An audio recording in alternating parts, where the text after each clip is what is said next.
The wind howled through the stone halls of a crumbling monastery, carrying with it the smell of damp earth and death. The crowd had gathered outside, their voices hushed, their eyes wide with morbid anticipation. Soldiers dragged a broken man into the open, his once proud robes of state now reduced to rags, his beard matted with blood and sweat. He was no common thief, no nameless rebel. This was a man who had once been king. But he would not die by the sword. He would not be given the mercy of an axe or the swiftness of a noose. His enemies had something different in mind, a punishment not only of the body, but of the soul. Before the eyes of his people, they would strip him of every shred of dignity. They would hurl him to the ground, binding him in chains, and then set upon him the most primal of executioners, wild dogs. The animals snarled in their cages, hungry, restless, their eyes reflecting torchlight like shards of green fire. The soldiers pulled back the gates, and the crowd recoiled as the pack surged forward, teeth bared, claws scraping against the earth. The man who had once worn the crown was thrown into the dirt, and with him, centuries of royal authority seemed to crumble. He did not die quickly. He was torn apart, humiliated, devoured, as men and women gasped, prayed, and turned away. This was no ordinary death. This was a statement, a carefully designed humiliation meant to erase not just a man, but the memory of his reign. And the victim was Constantine II of Scotland, a king who had abdicated his throne only to face a fate worse than death. His end was not just an execution, it was an obliteration. But how does a king, God's anointed, fall so far? How does a man born into power and sanctity end up abandoned, chained, and devoured like carrion? To understand, we must step back into a world of fragile kingdoms and ruthless ambition. It was the 10th century, a time when the map of Britain was a patchwork of warlords, petty kings, and rising dynasties. Scotland itself was not yet the unified nation we imagine today. Instead, it was Alba, a kingdom forged by fire, blood, and alliance, ruled by men who carried both the sword and the cross. Constantine II, son of Kenneth, came to the throne in 900 CE, at a time when Viking longships still prowled the coasts and English kings pressed northward, eager to dominate their neighbors. For decades, Constantine ruled with a mixture of caution and calculation. He fought against the Norse, negotiated with the English, and tried to preserve a fragile balance between the crown and the church. Chroniclers paint him as a devout man, deeply tied to monastic communities and religious reform. Yet devotion could not shield him from the storms of politics. Alliances shifted, betrayals festered, and power always demanded blood. By the 940s, Constantine was no longer the young warrior king who had led armies into battle. He was old, weary, and surrounded by rivals. In a move that shocked the kingdom, he abdicated his throne and took the vows of a monk, retreating into the cloisters of St. Andrews. To his supporters, it was an act of piety, a final surrender of worldly power to eternal faith. To his enemies, it was weakness. A king who had abandoned the very throne entrusted to him by God, and weakness in the brutal theatre of medieval power was fatal. Legend tells us that in his twilight years, Constantine was captured by his foes, men who sought not just to destroy him, but to erase him. It was not enough to kill a king. His execution had to send a message. He would not be remembered as a martyr, nor as a holy man. He would be remembered as prey, as the torches burned and the dogs tore into his flesh. The people of Alba witnessed a spectacle designed to shatter the sanctity of kingship itself. And in that moment, Constantine's life became something more than history. It became legend, a story retold across centuries as a warning of how fragile power truly is. This was not just death. This was humiliation perfected into ritual. And the real horror was still to come. To understand why Constantine's end was so cruel, we need to examine the world he ruled and the darker logic of medieval kingship. In an age before standing armies or centralized bureaucracies, power was personal. It lived in the body of the king, his strength, his charisma, his ability to command fear. A crown was not merely a symbol, it was a contract, an unspoken promise, that the man who wore it could protect his people from enemies within and without. The moment that promise faltered, the throne became a gilded coffin. Fear was the true currency of kings, and Constantine, like all rulers of his time, had wielded it carefully. Chronicles describe him as deeply tied to the church, a patron of abbots and clerics. But behind the walls of monasteries, politics were as cutthroat as in any royal court. The king could not simply rule with kindness or faith. He had to remind nobles, soldiers, and rival dynasties that he could crush opposition with violence if necessary. Across Europe, rulers demonstrated their power not only by leading armies, but also by controlling death. Executions were not merely punishments, they were theatre. A thief could be hanged. A traitor could be dismembered. But for a king, or for those who challenged him, the stage had to be larger, the horror greater. Death was scripted to send a message, and that message was always the same. To oppose the sovereign was to invite annihilation. In Scotland, as elsewhere, humiliation was as important as blood. To degrade a man publicly was to strip him of the sanctity of honor, which in medieval society was almost as valuable as life itself. A noble could lose his lands, his wealth, even his family, but if he died bravely, he could preserve his reputation for eternity. That was why Constantine's enemies devised something far worse. They would deny him even that final dignity. When we look at his reign, we see the seeds of downfall sown not only by age, but by the politics of fear. Constantine's reign was long, 40 years on the throne, an eternity in an age of constant warfare. He had fought against Viking invaders and resisted English expansion, carving out a precarious independence for Alba. Yet decades of war had worn the kingdom thin. Nobles grew restless, ambitions grew sharper, and Constantine's reliance on the church alienated factions of the warrior aristocracy who believed that the king had become more monk than monarch. Whispers began. If the king was weak, if the king was pious instead of ruthless, then perhaps Alba needed a different ruler. And in a culture where kingship was bound to strength, whispers were more dangerous than armies. This was the paradox of power in the Middle Ages. To hold it, you had to appear invincible. To appear vulnerable was to invite death. And so, rulers created spectacles of brutality to remind everyone where the balance lay. The punishments they ordered were not random acts of cruelty. They were ritualized demonstrations of control. Burning alive, flaying, drawing and quartering. Each was a statement of what happened when one forgot who held authority. But Constantine's downfall showed what happened when fear slipped away. By abdicating, he shattered the illusion. He chose the cloister over the sword. To many, this act made him appear holy. To others, it made him appear weak.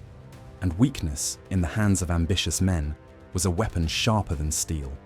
The wild dogs were not chosen by accident. In medieval symbolism, dogs represented both loyalty and savagery. They were guardians, hunters, scavengers.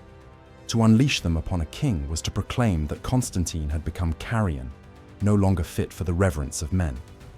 His death was not simply a killing, it was a declaration that he had lost the sacred bond of kingship, that he was no more than flesh for beasts.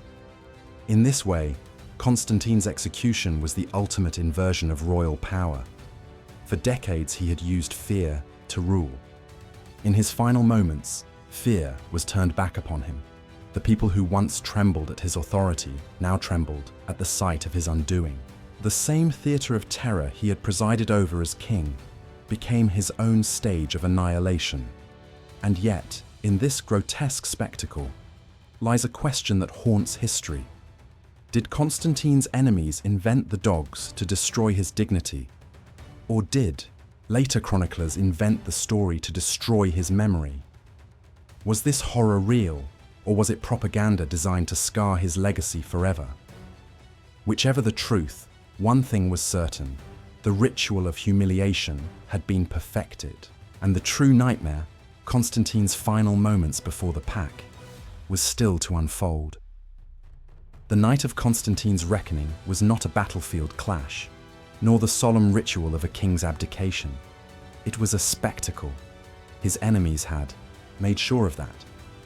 Dragged from the monastery where he had once sought peace, the old king was paraded before the people. Chains clinked against the stone courtyard as soldiers shoved him forward, his body bent beneath years of age and humiliation. This was not the Constantine who had once ridden at the head of armies, who had faced down Viking warbands on the northern coasts. This was a man stripped of everything: his robes, his crown, his sanctity. The crowd gathered not out of loyalty, but out of morbid fascination. In medieval society, public executions were not hidden. They were staged for maximum impact, and this one had been carefully designed to degrade. At the center of the square stood iron cages. Inside them, wild dogs snarled and paced, their fur matted, their ribs sharp beneath skin stretched by hunger. Some were war dogs once used in battle, others strays caught from the countryside. All had been starved for days. Constantine was thrown to the ground. His knees struck dirt. His chains rattled. The soldiers bound him tighter, forcing him on all fours, making him look less like a king and more like prey. The symbolism was deliberate. To his captors, this was not execution by sword or axe, which might honor his status. This was degradation. They would show that Constantine was not a ruler touched by God, but meat for beasts. The gates creaked open. The first dog lunged. The crowd gasped as teeth tore into flesh, the old man crying out in pain as he struggled to push the animal away. But for every dog he shoved off, another leapt forward. One clamped down on his arm, another on his leg, dragging him down into the dirt. His cries filled the square, half prayer, half defiance. Some say that Constantine tried to recite psalms, even as the animals bit into him, his voice ragged but unwavering, clinging to faith even as his body failed him. Others whisper that he cursed his tormentors, spitting blood and rage until his final breath. The truth has been blurred by centuries of retelling. What is certain is that he did not die quickly. The dogs tore at him piece by piece, rending flesh from bone, dragging him across the earth. The soldiers did nothing to intervene. The people looked on in horror. Some wept, some jeered, some turned their faces away, unable to watch as a man once crowned and anointed was reduced to nothing but screams and blood. And this was the point. The humiliation was as important as the death itself. By watching a king die like carrion, the crowd was forced to confront the fragility of power. The throne was no longer sacred. The man who once embodied it was no longer untouchable. As the frenzy continued, a hush fell over the square. The dogs ripped at Constantine's robes, dragging fragments of royal cloth into the dirt. His crown was gone, his dignity consumed. His body was no longer the vessel of God's anointed. It was a carcass, torn apart like that of a thief or an animal slain in the hunt. It is said that when the dogs were finally pulled away, little remained. Flesh hung in tatters, bones gleamed in the torchlight, and the air reeked of blood. The soldiers left the remains where they lay, refusing the dignity of burial. To deny him a grave was to deny him memory. Whether this precise scene unfolded as described, or whether it was embellished by hostile chroniclers, the message was the same. Constantine's end was not just about death, it was about obliteration. His enemies had designed a punishment to strip him of kingship, sanctity, and humanity all at once, and the reaction was divided. Among the nobles, some nodded grimly, seeing in his death a warning against weakness. Among the clergy, whispers of sacrilege spread. Had not the church once honored him as pious? Among the commoners, terror grew. If this could be done to a king, what safety was left for them? It was a scandal that burned through Alba like wildfire. Constantine's death was not whispered in shadows. It was shouted in markets, in taverns, in monasteries. But the real danger was not only what had been done, but what it revealed: that the sanctity of kingship itself could be broken, that even God's anointed could be thrown to the dogs. And once that illusion was shattered, the political order trembled. The blood in the square was barely dry, but already whispers of betrayal and conspiracy echoed in the halls of power. Constantine's execution had not been merely a punishment, it had been the spark of something darker. The scandal was only beginning, and the court of Alba would never be the same. The death of Constantine II was not simply the product of cruelty, it was the consequence of politics sharpened into a weapon. Behind the snarling jaws of the dogs lay something colder: conspiracy. Medieval courts were not halls of harmony, they were nests of serpents. Every decision a king made rippled outward, breeding loyalty in some and resentment in others. Constantine's downfall was seeded not in a single act of treachery, but in years of shifting alliances, rivalries, and betrayals that festered long before the cages were opened. When Constantine abdicated in 943 CE, he handed the throne of Alba to Malcolm I, the son of his predecessor, Donald II. Officially, it was a peaceful transition, cloaked in the language of faith, an old king retreating to a monastery to live out his days in piety. But unofficially, it was a power shift, fraught with tension. The nobles who had long chafed under Constantine's cautious rule saw an opportunity in a younger, more aggressive monarch. The warrior aristocracy, who valued conquest and raids, believed Constantine had grown too dependent on the church, too willing to negotiate rather than fight. To them, the abdication was not a noble act of humility, it was betrayal. A king who laid down his sword abandoned his sacred duty to protect the realm. But there were deeper layers still. Chronicles hint at disputes between Constantine's line and that of Donald II, a simmering rivalry over dynastic legitimacy.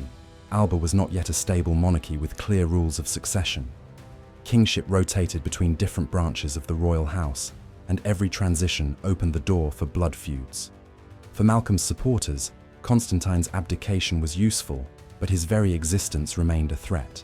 As long as he lived, he carried the aura of kingship, a lingering shadow that could inspire rebellion. The church further complicated the picture. Constantine's closeness to clerical reformers won him admiration among monks and abbots, but it also made him enemies among secular lords who resented the growing influence of the clergy. To them, Constantine was no longer a warrior king, but a monk in robes, a man unworthy of the Iron Crown. His enemies whispered that his devotion was weakness, that his humility was cowardice.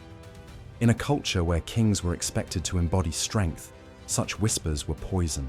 And yet, one must ask, who orchestrated the dogs? No chronicler names the mastermind directly. But the logic of medieval politics points to a coalition of nobles and rival dynasts who wanted to ensure that Constantine could never again rally followers. Death by sword might have made him a martyr. Quiet death in a monastery might have let his memory grow saintly. But death by dogs, that erased him. It turned him into a spectacle of shame. There is also the question of whether Malcolm himself sanctioned it. Some accounts paint him as a ruthless leader, while others depict him as pragmatic. If he ordered Constantine's death, it was a calculated act, a lesson to every rival who might cling to the dream of the old king's return. If he did not, then the deed was carried out by ambitious nobles eager to prove their loyalty to the new monarch. Either way, Malcolm benefited from the result. The old king was gone, and the message was clear. Yet court politics did not end with Constantine's blood. His death sent shockwaves through Alba's ruling elite. Some nobles, satisfied with the humiliation of a rival, grew complacent. Others grew wary, realizing that if even a crowned king could be dragged from his monastery and fed to beasts, no one was safe. The same instruments of terror could one day be turned upon them. Whispers spread of hypocrisy. Many of those who had sat in church pews beside Constantine, who had once praised his piety, now stood silent as he was ripped apart. Their silence revealed the truth of power in the 10th century. Loyalty was not to faith or friendship, but to survival. In taverns and markets, scandal flourished. The common people, who had once looked to the king as God's chosen, were shaken. They asked what it meant that a king could be so utterly humiliated. Was it divine punishment, or the corruption of men? Was Constantine's death a sign that God had abandoned him, or that the ruling order itself had rotted? The court remained silent on these questions, but the shadows carried answers. Constantine's end was not an isolated act of cruelty. It was the visible tip of a deeper iceberg of rivalry, betrayal, and ambition. His death did not heal divisions. It deepened them. Behind the locked gates of the palace, nobles sharpened their daggers of intrigue. Old alliances fractured, and though the wild dogs had finished their feast, the true feeding frenzy had only begun. This time in the court itself, where ambition and paranoia tore through Alba's elite as surely as fangs had torn through the old king's flesh. The spectacle of Constantine's death was over.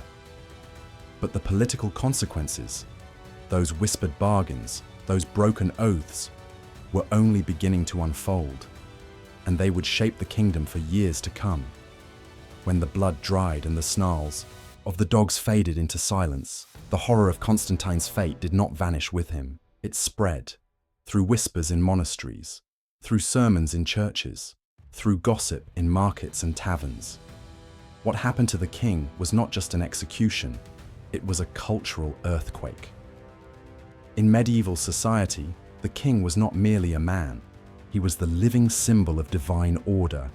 His anointing with holy oil bound him to God in the eyes of his subjects. To attack a king was to defy heaven itself. That is why Constantine's death shocked not only Alba, but the broader Christian world. For some, it was a scandal of sacrilege.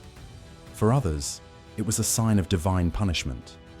Among commoners, the reaction was visceral. Many peasants feared the sight itself. Dogs ripping into a man once crowned was an omen. In a culture where symbolism mattered as much as reality, such a spectacle could only mean the world was out of balance. Some muttered that God had abandoned the king for his sins. Others whispered that the lords who arranged his death had sinned against heaven by desecrating one of God's chosen. Either way, it unsettled the fragile trust between ruler and ruled. Nobles reacted differently. For the warrior aristocracy, Constantine's death was a lesson. It was a reminder that kingship was not a shield. Authority had to be constantly proven through strength. To them, Constantine had failed in that test when he abdicated, and the dogs merely confirmed what they already believed. That weakness had no place on the throne. His humiliation became a cautionary tale, retold in halls of stone as a warning to future kings who might think of retreating into piety. But the church faced a deeper crisis. Constantine had been a patron of monasteries, a king who bent his crown to the cross. His abdication was framed as an act of religious devotion. For the clergy, his grotesque end raised questions they dared not ask aloud. How could God allow his servant, a king-turned-monk, to suffer such degradation? Some abbots tried to spin it as a test of faith, comparing Constantine to martyrs torn apart by beasts in Rome's arenas centuries earlier. But this explanation rang hollow. The memory of a king devoured like an animal did not inspire faith. It stoked doubt. And yet, paradoxically, the story gained power as it spread. Chroniclers who despised Constantine's policies emphasized the dogs as proof of his failure, painting him as a king so disgraced that even death mocked him. Others, sympathetic to his piety, described his suffering in almost saintly tones, casting him as a martyr who endured humiliation with prayer on his lips. Over time, the tale of Constantine's death became less about one man and more about the meaning of kingship itself. Folklore amplified the horror. In the countryside, ballads and fireside stories twisted the account into myth. Some said Constantine's ghost wandered the moors, followed always by spectral hounds that tore at his flesh again and again. Others claimed that packs of stray dogs in Alba were cursed descendants of those executioners, forever marked by the blood of a king.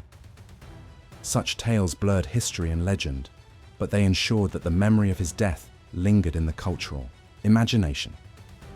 Perhaps the most disturbing impact was on the concept of royal authority itself.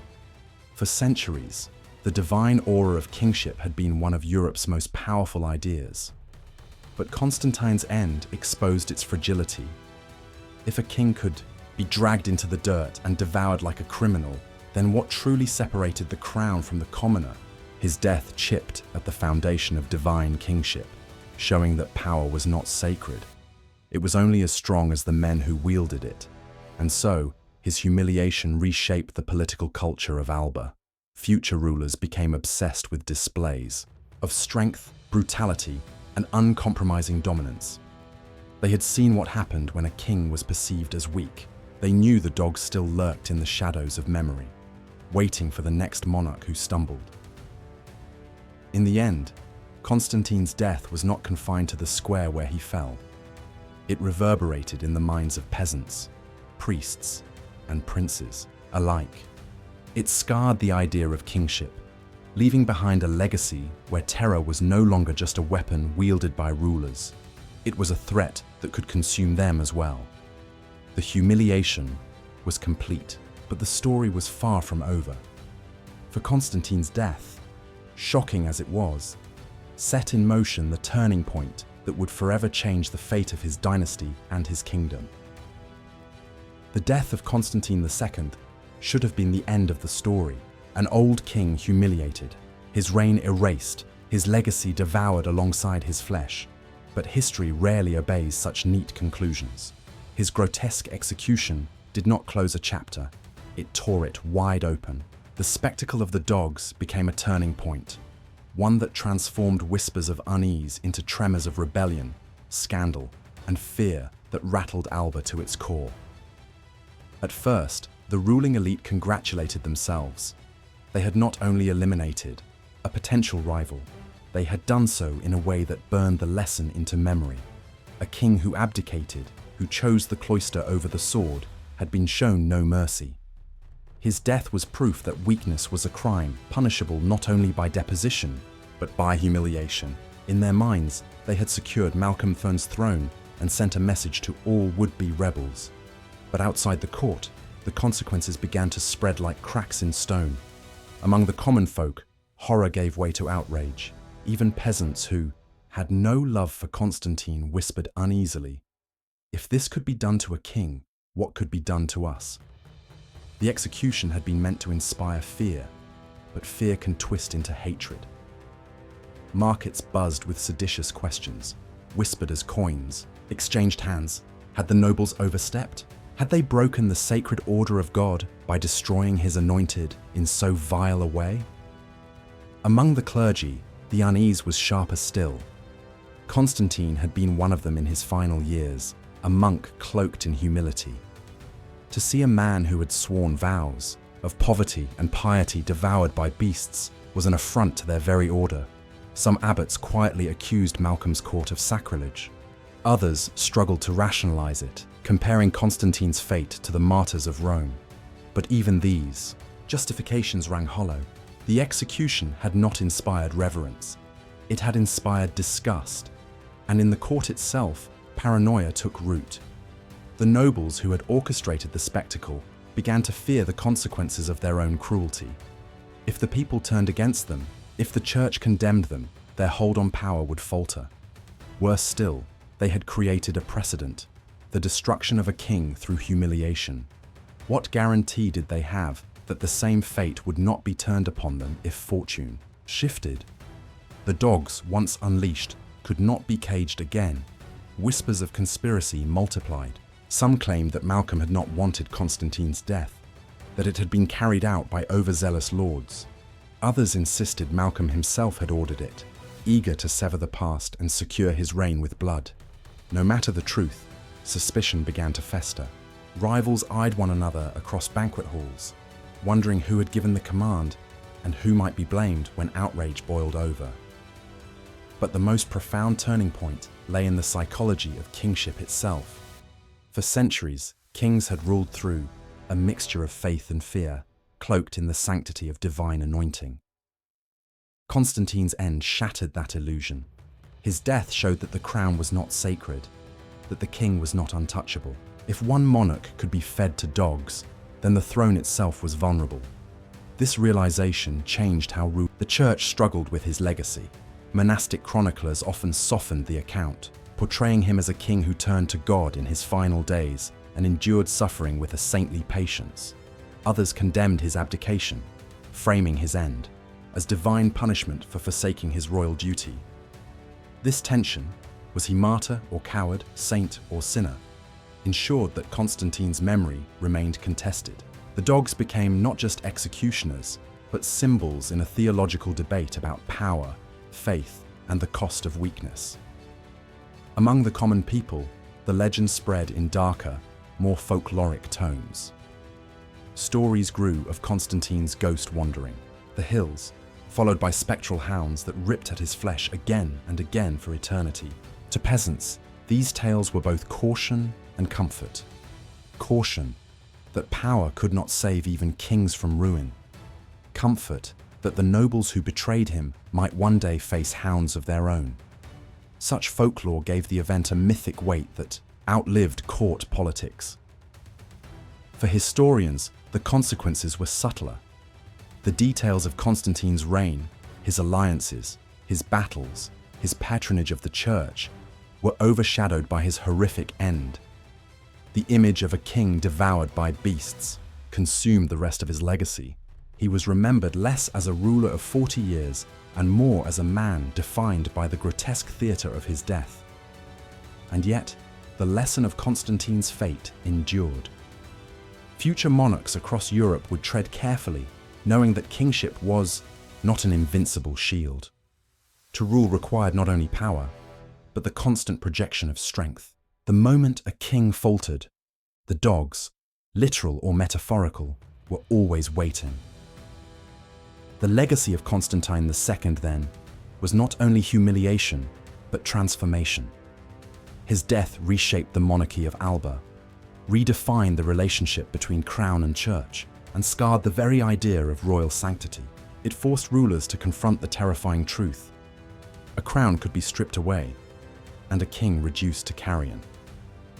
Centuries later, historians still argue whether Constantine truly met his end in the jaws of beasts, or whether the story was the invention of his enemies. But in a way, the truth no longer matters. The legend of the dogs became reality in the imagination of a kingdom. And sometimes, legend is more enduring than fact. The image lingers. An old king, once anointed with holy oil, dragged into the dirt, surrounded by snarling hounds. His crown gone, his robes shredded, his body reduced to carrion. Whether this account is literal truth or sharpened legend, it is the memory of Constantine's death that has endured across 1,000 years, more vivid, more haunting than the decades he spent on the throne. It is not simply the violence that disturbs us. Medieval kings died violently all the time, by sword, by poison, on the battlefield. What makes Constantine's fate stand apart is the humiliation. To feed a king to wild dogs was to strip away everything that defined his authority: dignity, sanctity, humanity. His death was a performance, staged for the people to see, and in that performance lay the most terrifying revelation of all. That power, no matter how divine it seemed, could be torn apart as easily as flesh. This is why Constantine's story still resonates. It is a reminder that authority, even in its most sacred forms, is fragile.